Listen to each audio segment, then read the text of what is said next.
Reasons why pharmacists hold up prescriptions, and this is not actually my story. I found this and I think it's interesting and I want to talk about it. Hi, I'm Chelsea, a retail pharmacist, and if you think the pharmacy sucks, let me give you a little look at life behind the pharmacy counter. The question being posed here is it okay for a provider to prescribe fentanyl patches for a patient for shingles pain because they could not tolerate other opioid pain medications?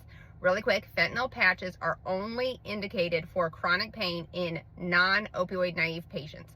So in order to even be prescribed fentanyl patches, you need to be opioid tolerant and also being treated for a chronic condition. Shingles most likely would not fall under a chronic condition, and it is stated in this post that this patient is, in fact, would be considered opioid naive. Also, my board, the state of Missouri, so the Missouri Board of Pharmacy, says that I have a corresponding responsibility to make sure that all prescriptions are being prescribed for a legitimate medical purpose and fall under the normal professional treatment for that condition. So my Board of Pharmacy probably would not even be okay with me dispensing this medication because it does not fall under the typical treatment for shingles pain. In this situation, the best things that the provider could do is look for non-opioid pain medications or do an opioid but also do an anti-nausea medication, maybe something like Zofran or something like that. Still going to take care of the patient, still want the patient's pain treated.